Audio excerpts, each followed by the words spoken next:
कौन चीखा? चीख तो लड़की की है।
मैंने कुछ नहीं किया, मैंने कुछ नहीं किया, मुझे छोड़ दो, मैंने कुछ नहीं किया। देखो हम लोग सीआईडी से हैं। मैंने कुछ नहीं किया साहब, मुझे छोड़ दो, मैंने कुछ नहीं किया साहब, मैंने कुछ नहीं किया। क्या हुआ इसे?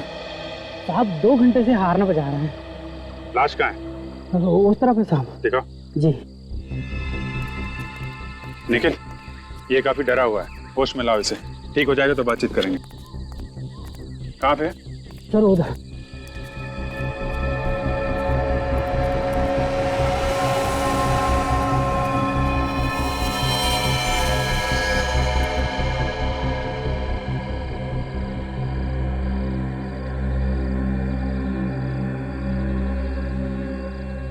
सर, इसके शरीर पे कोई घाव नजर नहीं आ रहा। शायद कोई अंदरूनी चोट होगी। ये गला चेक करो, गला घोटने का निशान है। सर, इससे गले पे तो कोई निशान नहीं है, लेकिन इसका शरीर पीला पड़ गया। इसे लग रहा है जैसे बॉडी से सारा खून निकल गया।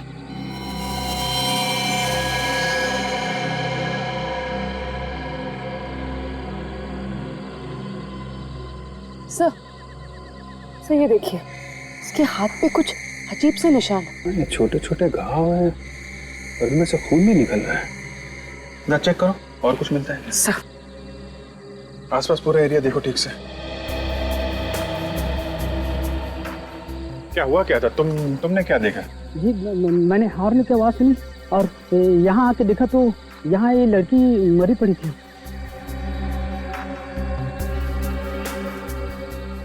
लड़की की चीख नहीं सुनी तुमने? नहीं साहब। हॉर्न की आवाज सुनी और लड़की की चीख नहीं सुनी। लड़की कहीं और मरी है क्या?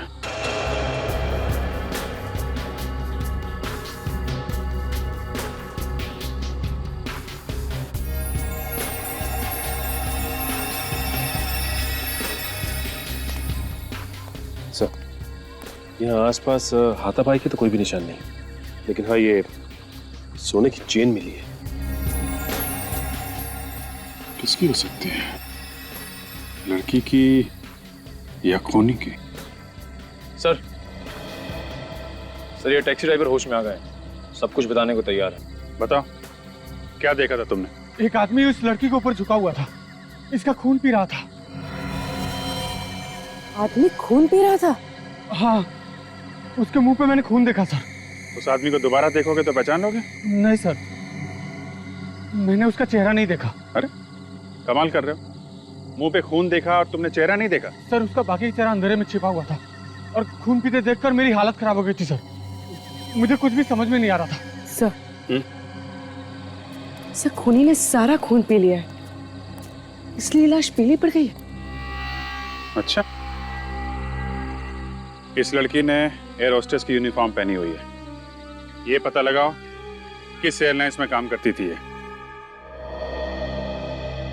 अब तक तो दिव्या ठीक ठाक थी, अचानक खून कैसे हो गया उसका? सर, ये दोनों दिव्या की बहुत अच्छी फ्रेंड है, इन्हें मालूम है उसके बारे में। ये दिव्या है? आखिरी बार कब देखा था आप लोगों ने दिव्या को? कल शाम को हम सब फ्लाइट से लौट रहे थे, काफी देर तक हम साथ ही थे। उसके बाद पता नहीं वो कहाँ चली गई। कितने बजे लौटे थे आप लोग फ्लाइट से? शाम के 6 बजे के आसपास। तो दिव्या शाम के 6 बजे लौट के आई और उसी रात 3 बजे उसका खून भी हो, मतलब वो यहाँ से घर गई नहीं। दिव्या यहाँ से घर जाने के लिए निकली थी? नहीं सर, वो किसी से मिलने जाने वाली थी। किससे? शायद सर रत्नेश नाम है उसका। ये रत्नेश कौन है? बहुत ही अमीर आदमी है, उसने दिव्या को वादा किया था जॉब देने के लिए। अच्छा, दिव्या एयर होस्टेस के कपड़ों में ही गई थी रत्नेश को मिलने के लिए जॉब के सिलसिले में? जी सर, रत्नेश ने ही उससे कहा था एयर होस्टेस के कपड़ों में आने के लिए। ये बात आप लोगों को कैसे मालूम? जिस वक्त रत्नेश का फोन आया था उस वक्त दिव्या हमारे साथ ही थी, दिव्या ने ही हमें बताया था। अच्छा, उसने बताया कि वो रत्नेश से मिलने के लिए कहाँ जा रही है? रत्नेश ने उसे ओशिवारा मिलने के लिए बुलाया था। तो रत्नेश ने दिव्या को ओशिवारा में बुलाया था और हमें दिव्या की लाश भी ओशिवारा में ही मिली थी।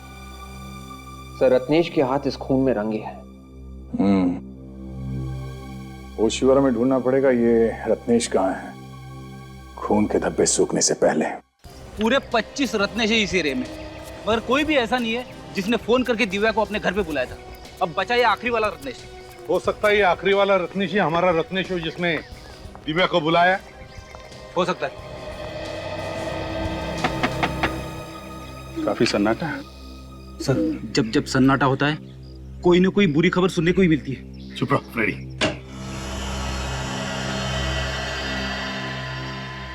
बोलिए साहब, किससे मिलना है? आप रत्नेश हैं? जी, मैं रत्नेश नहीं हूँ। तो फिर रत्नेश कहाँ है? लेकिन आप लोग कौन हैं? CID। CID? आप कौन है? जी, मैं शेखर हूँ, रत्नेश जी का केयर टेकर। तो फिर बुलाओ रत्नेश को। रत्नेश तो घर में नहीं है साहब। आप जरा ये चेन देखिए, इसे पहचानते हैं आप? ये चेन तो रत्नेश जी की है। रत्नेश की चेन है ना? तो बुलाओ रत्नेश को। लेकिन रत्नेश जी घर में नहीं है। तो गया कहाँ? पता नहीं साहब। किस बात के केयर टेकर हो तुम? हैं? तुम्हें पता नहीं रत्नेश गया कहाँ, कब आएगा? चलो हटो, घर की तलाशी लेंगे। अब जी बैठ जाओ, अच्छी तरह से देखो। शेखर जी। जी। वैसे रत्नेश काम क्या करता है? काम क्या करते हैं ये तो नहीं मालूम, लेकिन राज परिवार से उनका रिश्ता है। राज परिवार? जी। अच्छा, यही रत्नेश है क्या? जी।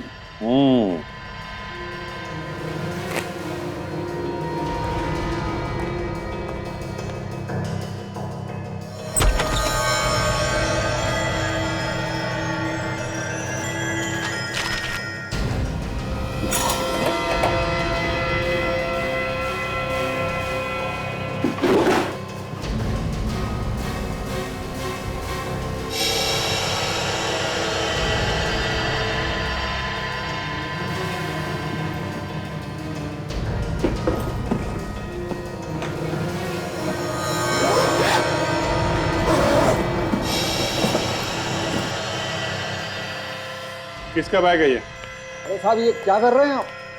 मैंने पूछा बैग किसका है? रत्नेश का है? जी, शायद। देखो, चुप रहने से काम नहीं चलेगा, नहीं तो फंस जाओगे। किसका बैग है? जी, मेरा है। अच्छा,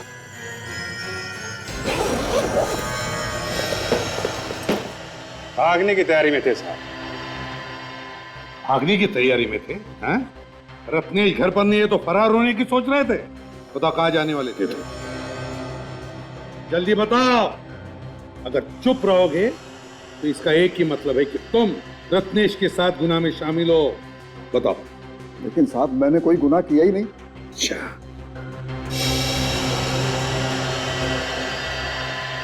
गुनाह किया ही नहीं, हैं? तो फिर ये क्या है? 50,000 रुपए, पासबुक, चेकबुक। अरे ये तो रत्नेश की पासबुक है। तो चेकबुक ये भी रत्नेश का है। क्यों? रत्नेश की बैंक का पासबुक, रत्नेश की बैंक का चेकबुक, रत्नेश के 50,000 रुपए, हैं?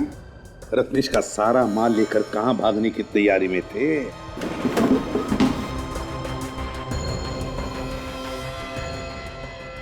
फ्रिज के अंदर कपड़े?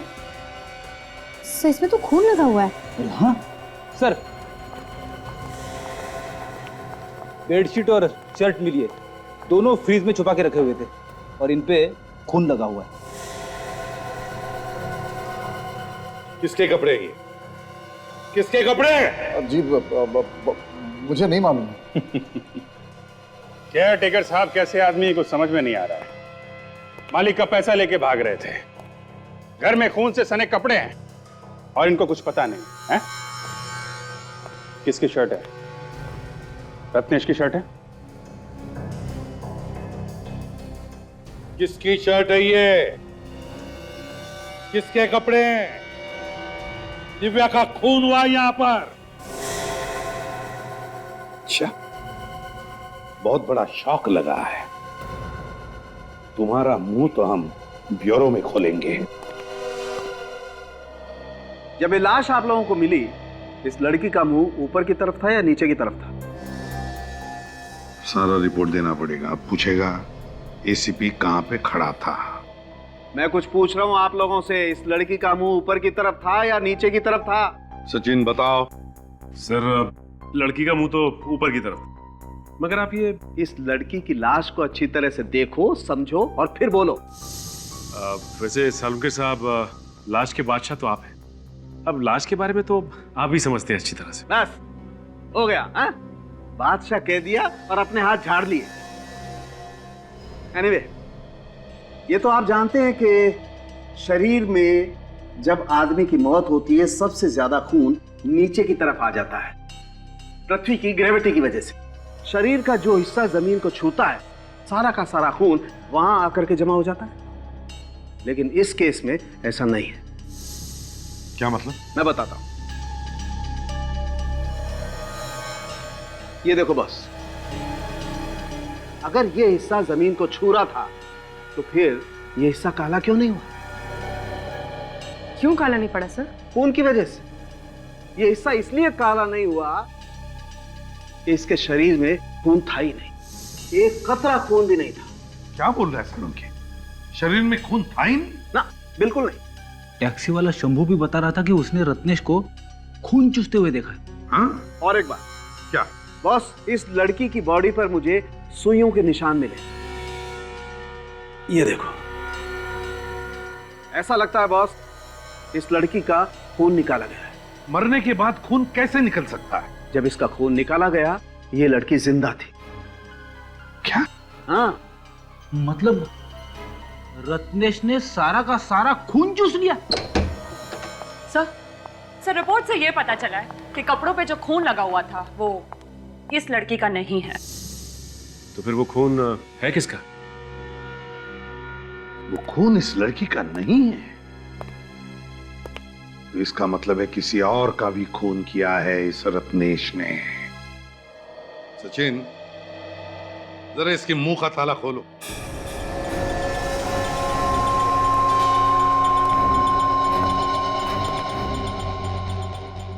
बताता है या नहीं? हाँ? क्यों? बताओगे ना? बताओ। इस लड़की के अलावा रत्नेश ने और किस किस का खून किया है? मैं सच कह रहा हूं सर, मुझे कुछ नहीं पता। तुम रत्नेश के केयरटेकर हो, तो रत्नेश क्या करता है, कहां जाता है, सब कुछ मालूम है तुम्हें। आया ना? तो फिर बताओ, क्या ये लड़की कभी रत्नेश से मिलने आई थी? सर मैं कह रहा हूं ना, वाकई मुझे कुछ नहीं मालूम। फिर ये भी रत्नेश से मिला हुआ है और इन दोनों ने मिलकर खून चूसा है। ये झूठ है। ये कोई झूठ वूठ नहीं। तुम्हारे घर से हमें खून से सने हुए कपड़े मिले और तुम कह रहे हो तुम्हें कुछ नहीं मालूम है? बताओ कहाँ है रत्नेश? सर वो खून वाले कपड़े देखकर तो मुझे भी झटका लगा। चुपके से किसी ने लाकर रख दिए, कहां से आए पता ही नहीं है। झूठ बोल रहे हो तुम। हो सकता है रत्नेश गायब नहीं हो, मर चुका हो और तुमने उसके कपड़े छुपा दिए हो। रत्नेश का खून तुमने ही किया। तुमने किया रत्नेश का खून। उसके पैसे, उसके बैंक के पासबुक, चेकबुक सब लेकर भाग रहे थे तुम। मैंने रत्नेश को नहीं मारा, वो जिंदा है। क्या? वो जिंदा है? तो फिर है कहां वो? कहां है ये नहीं मालूम। घर से कब निकला था रत्नेश? कल शाम को। कितने बजे? 5 बजे के करीब। कह रहा था कि डॉक्टर के पास जा रहा हूं। किस लिए? रत्नेश को हकलाने की आदत है, इसी के लिए डॉक्टर के पास गया था। फिर ये रत्नेश निकला तो था डॉक्टर के पास जाने के लिए, लेकिन वहां नहीं पहुंचा। रत्नेश के परिवार वाले या कोई जान पहचान वाले लोग हैं यहाँ पर इस शहर में? रत्नेश के एक चाचा है, धर्म जी, इसी शहर में रहते हैं। रत्नेश के परिवार से उनके बहुत अच्छे संबंध हैं। तो ये रत्नेश जरूर इस धर्म चाचा से मिलने की कोशिश करेगा। शेखर जी, धर्म जी का एड्रेस चाहिए हमें। ये शेखर बड़ा शातिर है, टुकड़ों टुकड़ों में कहानी बता रहा है हमको। कौन है आप लोग और अंदर कैसे आ गए? रत्नेश क्या लगता है तुम्हारा? जी मेरे चाचा का लड़का है, लेकिन आप लोग कौन है? आखिरी बार कब मिले थे? आप लोग हैं कौन बताएंगे? CID। अच्छा सर, तो ऐसा बोलिए ना सर। सर अभी कुछ ही दिन पहले मिला था, पर बात क्या है सर? खून हो गया है, खून। खून? या खून, और उसी सिलसिले में हम रत्नेश को ढूंढ रहे हैं। कहाँ है वो? अरे पिताजी, ये लोग CID से हैं और रत्नेश के बारे में पूछ रहे हैं। सर ऐसे आदमी के बारे में क्या कह सकते हैं, कहाँ मिलेगा कहाँ नहीं। ऐसा आदमी मतलब? सर वो बचपन से ही बहुत खतरनाक है, मतलब किसी की जान लेना उसके लिए आम बात है। क्यों? किसका खून किया है क्या उसने पहले? हाँ सर, पहले भी खून किया है। किसका खून किया है? अपने छोटे भाई का, और तब से फरार है, इसलिए उसे पुलिस पकड़ नहीं पाई है। अपने छोटे भाई का? कब? अभी कुछ 6 महीने पहले। लेकिन क्यों किया खून? सर क्यों खून किया ये तो पता नहीं, उसके डैडी ने किसी को बताया भी नहीं, और उसके बाद वो अपना शहर छोड़ के यहाँ चला आया। अपना शहर छोड़ के यहाँ पे? क्यों, किस लिए आए थे यहाँ? बोल रहे थे रत्नेश का मेडिकल चेकअप कराना है। किस बीमारी का इलाज करवाना? जी रत्नेश हकलाता था और सर उसकी दिमागी हालत ठीक नहीं थी। दिमाग की बीमारी थी तो फिर किस डॉक्टर का इलाज चल रहा था? सर वो तो मालूम नहीं। ये रत्नेश के मम्मी डैडी अभी कहाँ पे हैं? अपने घर पे होंगे। वो अपने घर पर नहीं है। उनका कोई नंबर है तुम्हारे पास? हाँ है ना सर। आप गलत पते पर आए। अरे बिना किसी जानकारी के इस तरीके से पूछताछ करना भाई बेवकूफी हुई ना।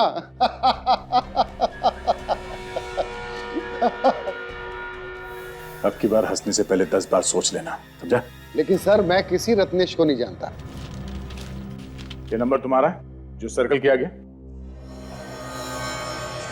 हाँ सर ये नंबर मेरे ही है, लेकिन आपके पास कैसे है? आ गया। जिन जिन के नंबर्स है ये, उन लोगों ने रत्नेश को फोन किया था या रत्नेश ने उनको? दिन में 10-10 बार फोन किया जाता था इस नंबर से रत्नेश को, और तुम कहते हो कि तुम रत्नेश को नहीं जानते? हाँ? इस रत्नेश ने खून किया है, समझे? अब जो कुछ भी मालूम है रत्नेश के बारे में जल्दी बताओ। रत्नेश ने फिर से खून कर दिया? फिर से का क्या मतलब? पहले भी खून किया था इसने? सर उसको मेंटल प्रॉब्लम है, उसका दिमाग खराब है सर। बस वो यहाँ पे आया था ना तुम्हारे पास चेकअप करवाने के लिए? नहीं सर, मेरे पास नहीं आया था सर, मैं सच कह रहा हूँ। इसका मतलब उसने शेखर से झूठ बोला? डॉक्टर साहब आपने कहा कि उसे दिमाग की बीमारी है। जी क्या एग्जैक्टली क्या बीमारी है उसे? सर उसे खून देख के ही उसका मानसिक संतुलन बिगड़ जाता है, वायलेंट हो जाता है, कंट्रोल के बाहर हो जाता है। इसी के चलते उसने अपने भाई को मार दिया 6 महीने पहले। भाई को मार दिया? कैसे? रत्नेश और उसका भाई शिप पर गए थे और फिर किसी ने कमरे में झांक कर देखा तो उसका भाई मरा पड़ा था। और रत्नेश कहाँ था उस वक्त? भाई की लाश के पास, और उसके मुंह पर खून लगा हुआ था। लाश को देख के ऐसा लग रहा था जैसे उसमें सुइयां चुभ हुई हो और रत्नेश ने उसका खून चूसा हो। सर अजीब पागलपन है, एक आदमी दूसरे आदमी का खून पी रहा है। तो इस पागलपन को रोकना पड़ेगा।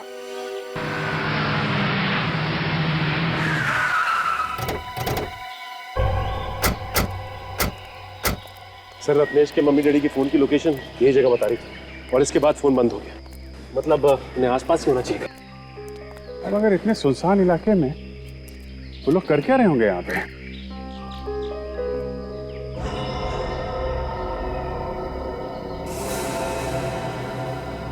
सब इतना यहाँ इकट्ठा करके रखा है एक साथ, कुछ गड़बड़ है।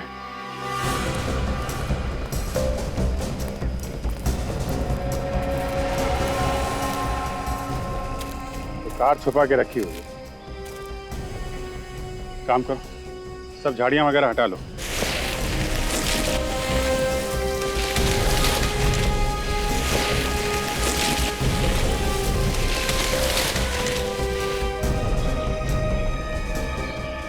My God.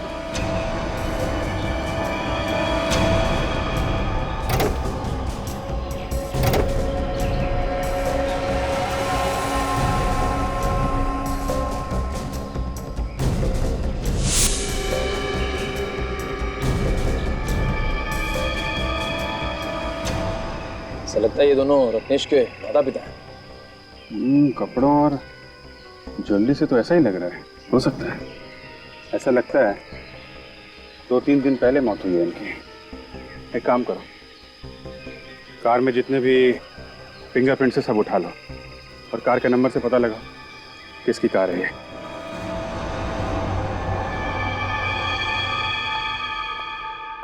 बॉस, इन दोनों के शरीर में भी वैसे ही सुइयां चुभाई गई हैं जैसे कि दिव्या के शरीर में चुभाई गई। और सर, ये बेडशीट पे और शर्ट पे जो खून लगा हुआ है वो इन लोगों का है। मतलब सर इस रत्नेश ने अपनी दिमागी बीमारी के चक्कर में अपने माँ बाप का खून कर दिया। और इन दोनों का भी वैसे ही खून चूसा गया है जैसे दिव्या का खून चूसा गया। ये तुम क्या बोल रहा है सालुंखी? क्या बोल रहे हो तुम? क्या बोल रहा हूँ मैं? भाई मुझे डेड बॉडी जो बता रही है वही बोल रहा हूँ मैं। सचिन ने कहा कि रत्नेश ने अपने माँ बाप का खून किया। अब तुम कह रहे हो कि रत्नेश ने अपने माँ बाप का खून चूस लिया? हाँ यार, सुनकर घिन आती है। ये कैसे हो सकता है? अरे नहीं यार सालुंखी, कोई अपने माँ बाप का खून चूस सकता है? अपने माँ बाप का? देखो बॉस, तुम मुझसे ज्यादा एक्सपीरियंस्ड हो, तुम्हें मालूम है कई बार खूनी के दिमाग में कैसे कैसे फितूर होते हैं, कैसे कैसे कीड़े कुल बुलाते हैं उनके दिमाग में, मालूम है तुम्हें ना? फिर भी सालुंखी ऐसे नहीं हो सकता, नहीं हो सकता ऐसे। एक काम करो, इस शेखर को फिर से ब्यूरो लेकर आओ, गर्दन पकड़ते उसकी, पता चलेगा ये रत्नेश है कहां पर। सर, ये क्या हो सकता है? ये तो चेक करना पड़ेगा, चेक करने से ही पता चलेगा क्या है। सर मैंने तो आज तक नहीं सुना कि कोई आदमी अपने माँ बाप का खून चूस ले। सचिन, अगर इंसान की दिमागी हालत ठीक नहीं हो तो वो कुछ भी कर सकता है। उसे अच्छे बुरे की पहचान ही नहीं रहती। सर, ये रहा शेखर। शेखर बाबू, रत्नेश के माता पिता के बारे में तुम जानते थे ना? जानते थे या नहीं? जी सर। तो फिर पहले क्यों नहीं बताया? सर मैं इतना डर गया था कि मैंने आप लोगों को क्या बताया क्या नहीं बताया मुझे याद नहीं है सर। उसने अपने माँ बाप का खून कर दिया है, समझे? माँ बाप का खून कर दिया? हाँ, माँ बाप का खून कर दिया। रब जाके कहीं छुप के बैठा और उसकी कोई ना कोई तो मदद कर रहा है। और तुम जानते हो कौन मदद कर रहा है रत्नेश की? तो बताओ, बताओ। नहीं सर, मुझे कुछ मालूम नहीं सर। अच्छा, सिल्वर रंग की रिवेरा गाड़ी OHY 3765 रत्नेश की है ना? जी सर, लेकिन वो तो उनके माँ बाप के नाम पर। तो और भी कोई गाड़ी है उसकी? नहीं सर। नहीं सर, कुछ नहीं मालूम तुम्हें। ले जाओ इसे फ्रेडी, दूसरे कमरे में ले जाओ। चलो। सचिन, अगर रत्नेश के पास सिर्फ एक ही गाड़ी थी और उस गाड़ी में उसने अपने माता पिता को मारकर उनकी बॉडी डाल दी, तो फिर वो किसी दूसरी गाड़ी से भागा होगा ना, किसी टैक्सी वैक्सी से। एक काम करो, उसके फोटोज के 100-150 कॉपीज बनवाओ और सारे टैक्सी वालों को दे दो और उनसे कहो कि अगर किसी ने इसे देखा है या किसी की टैक्सी में ये बैठा है तो तुरंत हमें इन्फॉर्म करें। हैं? आगे। सर, जब से रत्नेश भागा है तब से उसका मोबाइल फोन बंद है। ये रत्नेश के फोन रिकॉर्ड्स है ना विवेक? Yes sir. इसमें जितने भी फोन नंबर्स हैं उसमें दिव्या का फोन नंबर है? नहीं सर, रत्नेश के रिकॉर्ड्स में दिव्या का नंबर है ही नहीं। उसने दिव्या को फोन किया ही नहीं। ये कैसे हो सकता है? दिव्या के दोस्तों ने तो बताया कि उसने दिव्या को फोन किया था फोन उसने दिव्या को। सर हो सकता है उसने किसी और से फोन करवाया हो। सचिन, काम करो, दिव्या के फोन रिकॉर्ड चेक करो, देखो उस दिन शाम को कहां से फोन आए थे दिव्या को। सर, उस दिन शाम को दिव्या को 12 लोगों ने फोन किया था, जिसमें से उसने सिर्फ 3 लोगों के फोन उठाए। 3 लोगों के? सिर्फ इन 3 लोगों के फोन उठाए दिव्या ने? तो फिर पता लगाओ ये 3 लोग है कौन। 12827 नंबर तुम्हारा है? हाँ मेरा ही है, पर तुम कौन हो? CID से। घबराओ नहीं, बस इतना बताओ कि दिव्या को जानती हो? हाँ सर जानती हूँ, मालकिन है मेरी। अच्छा, कल शाम को तुमने दिव्या को 6 बजे फोन किया था क्या? फोन तो रोज ही करना पड़ता है उन्हें। क्यों? ये पूछने के लिए कि शाम को घर आ रही है कि नहीं, खाना बनाना पड़ता है मुझे। ठीक है, आप जा सकती हैं। अरे सुनो भाई साहब। हाँ सर, फोन किया था मैंने दिव्या जी को। क्यों, क्या काम? सर मेरा काम इंश्योरेंस का है, मैं लोगों को फोन करके पॉलिसी के बारे में बताता हूँ। पॉलिसी के लिए ही फोन किया था मैंने। ओह, तो तुमने मिलने के लिए फोन करके बुलाया था उसे? हाँ जी बुलाया था, पर वो मिलने आई नहीं। समीर। हाँ जी बोलिए। A127292738 आप ही का नंबर है? हाँ जी, नंबर तो मेरा ही है। क्या हुआ? तुमने कल किसी दिव्या नाम की लड़की को फोन किया था? कौन दिव्या? मैं किसी दिव्या को नहीं जानता। वैसे आप लोग कौन है? CID। CID? क्या हुआ सर? अरे तुम तो अभी से घबराने लगे। अभी तो बहुत सारे सवालों का जवाब देना है तुम्हें। चलो। सर जब मैंने कॉल किया ही नहीं है तो मैं कैसे कह दूं कि मैंने कॉल किया है? तुम्हारे मोबाइल फोन से कोई और कॉल कर सकता है? सर ये कैसे हो सकता है सर? नहीं हो सकता ना। ये सेल नंबर तुम्हारा है? जी। ये दिव्या के फोन की कॉल लिस्ट है। इसका मतलब है दिव्या को कॉल तुमने किया था। सर ये कैसे हो गया सर? मैंने तो कॉल किया ही नहीं। देखो समीर, जब तक तुम सच नहीं बोलोगे CID से तुम्हारा पीछा नहीं छूटेगा, समझे? सर मैं सच ही बोल रहा हूँ। सर आजकल फोन हैकिंग इतनी बढ़ गई है, मैंने तो यहाँ तक सुना है कि कोई भी किसी के फोन के अंदर घुस सकता है, कॉल कर सकता है, मैसेज कर सकता है। सुना तो हमने भी, और इसके बारे में हम लोग बाद में देखेंगे। पहले ये बताओ कि तुमने अपना मोबाइल फोन किसी और को दिया था? नहीं सर। सोच के बताओ, याद करो, खून का मामला है ये। खून?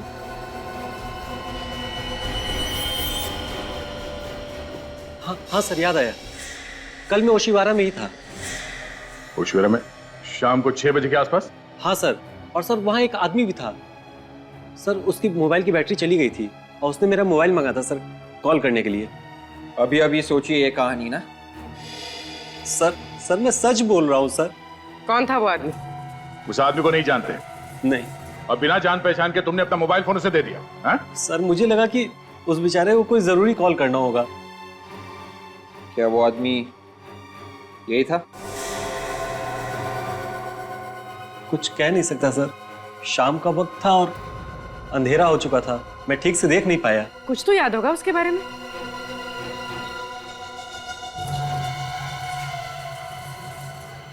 हाँ सर याद आया, सर वो हकला के बोल रहा था। वो आदमी हकलाता था? हाँ सर वो हकला के बोल रहा था। तुम्हें पूरा यकीन? ठीक है समय, उस आदमी के बारे में कुछ और पता चले तो हमें बता देना। जी।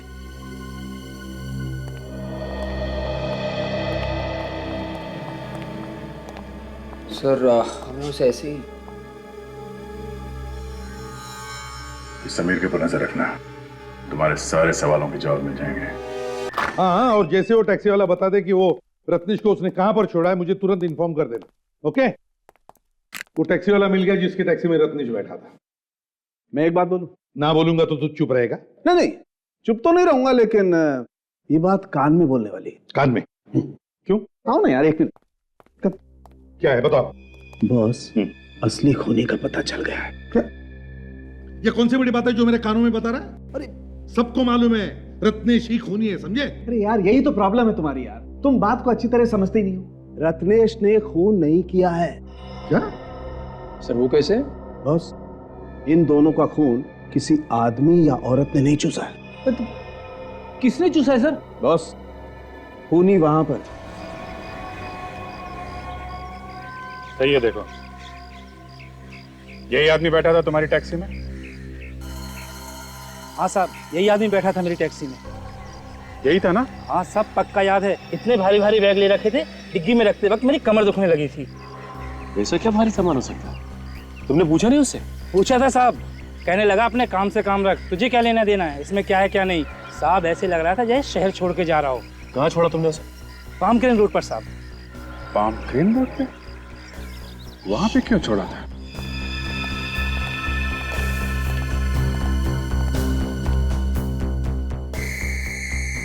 ये देखो, लीचेस से किए गए ये खून? बिल्कुल, इन लीचेस से खून हुआ है बॉस। यार सारुंखे, एक जोंक इतना सारा खून कैसे चूस सकती है जिससे कोई मर जाए? बॉस, एक जोंक तो इतना खून नहीं चूस सकती है, लेकिन 400 जोंक तो इतना खून चूस सकती है कि इंसान मर जाए। 400 जोंक? यार सारुंखे, जोंक लगने पर वो अपने आप को बचाने की कोशिश तो करेगा ना? लाशों को देख करके ऐसा लगता नहीं है कि इन्होंने अपने आप को बचाने की कोशिश की होगी। तो तुम्हारे कहने का मतलब है कि इन्हें पहले बेहोश किया गया होगा, हाँ, और फिर जोंक लगाई? बिल्कुल। बड़ी अजीब बात है ना सारुंखे, कि एक आदमी जिसे दिमाग की बीमारी है, क्या वो इतनी सारी प्लानिंग कर सकता है? नहीं सर, नहीं कर सकता। ये किसी और की चाल है, किसी और की चाल। रत्नेश को फंसाया जा रहा है। सर इस पाम क्रेन रोड के आसपास तो कोई रेलवे स्टेशन भी नहीं है और ना ही कोई बस स्टॉप, और तो और एयरपोर्ट भी बहुत दूर है वहां से। अच्छा, तुम्हारी टैक्सी में बैठते वक्त या उतरते वक्त कुछ बात कर रहा था क्या? कहीं जाने का बात कर रहा था? साहब कुछ कहा भी होगा तो याद नहीं, 5 दिन हो गए इस बात को। एक मिनट, क्या कहा तुमने? साहब मैंने क्या कहा? नहीं, कितने दिन पुरानी बात है? 5 दिन पुरानी, दोपहर का वक्त था जब मैंने उसे वहां छोड़ा था। ये कैसे हो सकता है? 5 दिन पहले? शेखर ने हमसे कहा था कि रत्नेश 3 दिन पहले घर छोड़ के गया था, वो भी शाम को। मतलब जिस रात दिव्या का खून हुआ उस दिन रत्नेश शाम को नहीं बल्कि दोपहर को निकला था। हाँ, जिस रात खून हुआ रत्नेश कहीं और था, तो फिर रत्नेश खून कैसे कर सकता है? सिर्फ शेखर झूठ बोल रहा है। बिल्कुल झूठ बोल रहा है, कुछ छुपा रहा है हम लोगों से। जरा पता करो ये शेखर इस वक्त है कहां पे।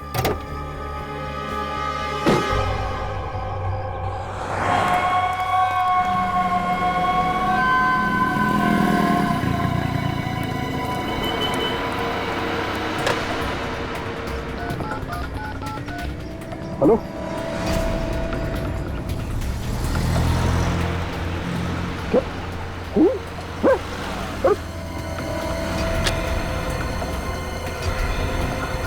ओ भाई साहब, पैसा तो दो।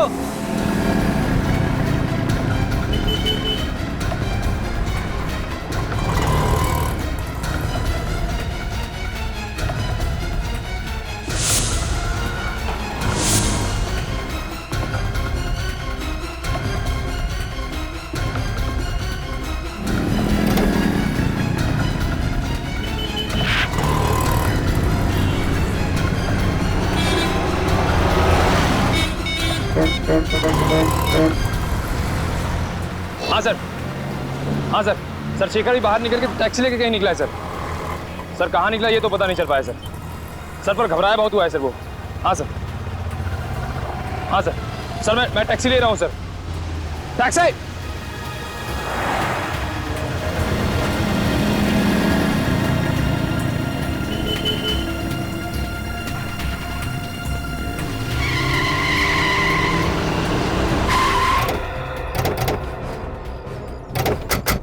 अभी अभी उधर से एक आदमी भागते हुआ आया, तुमने देखा है उसे? नहीं सर, नहीं देखा। अरे क्या बात कर रहे हो? 5-5.5 फीट का आदमी था और तुमने देखा ही नहीं उसे? सॉरी सर, हमने नहीं देखा। कहाँ है शेखर? सर शेखर अंदर भागते हुआ आया, पर ये लोग कह रहे हैं उसे देखा ही नहीं। देखा नहीं? ये कैसे हो सकता है? एक आदमी अंदर भागते हुए आया और तुम लोग किसी ने भी नहीं देखा? सर मैं अभी अभी ड्यूटी पर आया हूँ सर, मुझे नहीं मालूम। क्या आंखों पर पट्टी बांध के रखी थी क्या? देखा नहीं? टैक्सी वाला कह रहा था कि उसने रत्नेश को यहीं आसपास ही कहीं छोड़ा है, तो हो सकता है रत्नेश इसी होटल में ठहरा हो और उसने शेखर को यहीं पर बुलाया हो, पैसे लेकर और कपड़े लेकर। हाँ सर। हाँ, जरा ये फोटोग्राफ देखो। ये आदमी यहाँ पे होटल में ठहरा हुआ है? हाँ सर, ये आदमी है यहाँ पे। किस कमरे में? कमरा नंबर 104 में है सर। चलो दिखाओ। चलिए सर।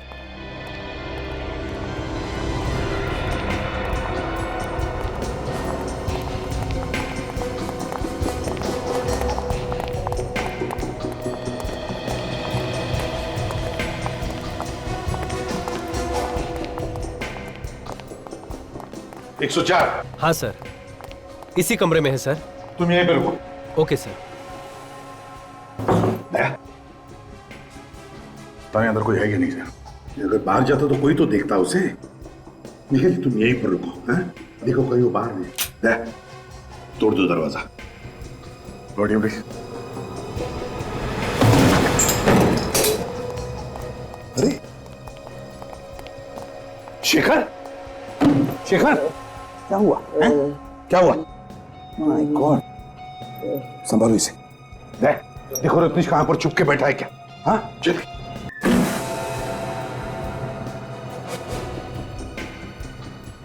बोलो बोलो, रत्नेश का है?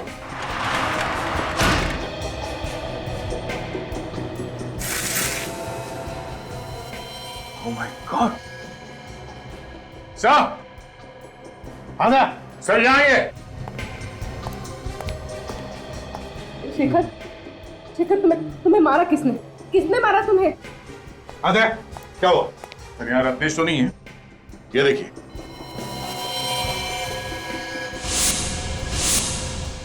माय गॉड, इतने सारे जोक लीचेस, अरे आए कहां से?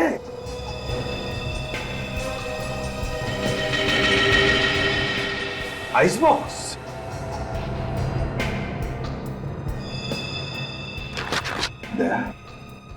समझ गया खूनी कौन है।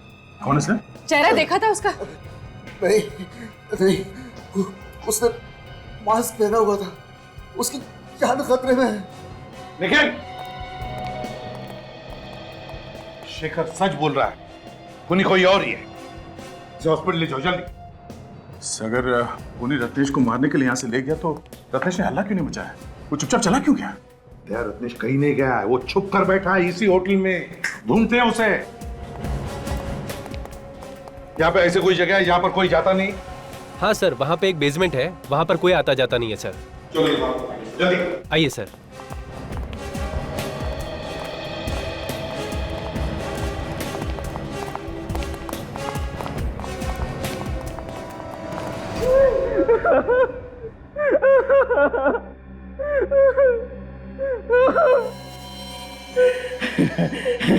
मैं तुझे अपने हाथों से नहीं मारना चाहता था, इसीलिए मैं प्लानिंग करके तुझे फंसाता था, ताकि तू जेल जाए और कानून तुझे फांसी के तख्ते पर लटका दे।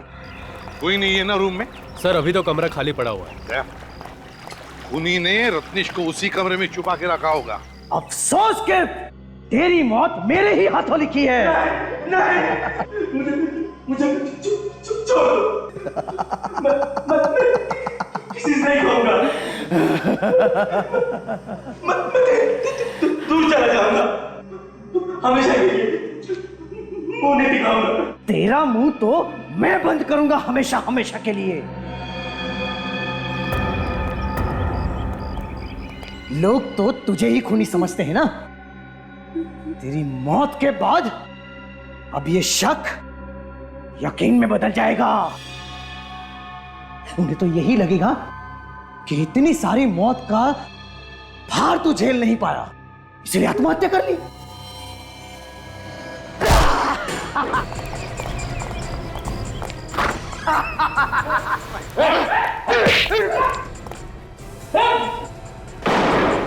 छोड़ो मुझे, मैं इस कमीने को जिंदा नहीं छोड़ूंगा। छोड़ो मुझे, जल्दी।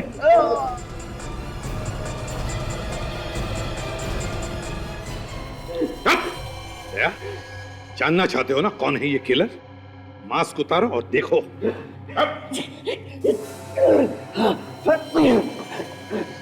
जिंदा नहीं छोड़ेगा। हाँ?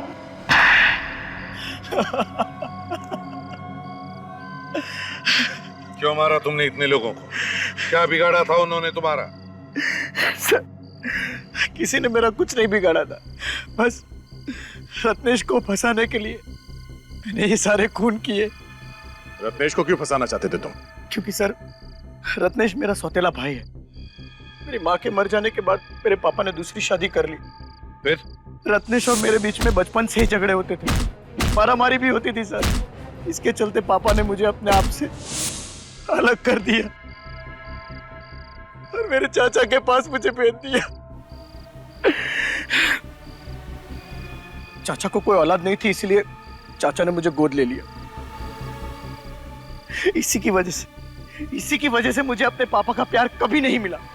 इसीलिए मैंने उसी दिन ठान लिया कि इसका बदला मैं जरूर लूंगा। इससे भी चैन से नहीं रहने दूंगा। और इसीलिए तुम रत्नेश बनकर लोगों को मारने लगे? उसकी दिमाग की हालत ठीक नहीं थी, इसलिए मैंने सोचा कि उसे आसानी से फंसाया जा सकता है।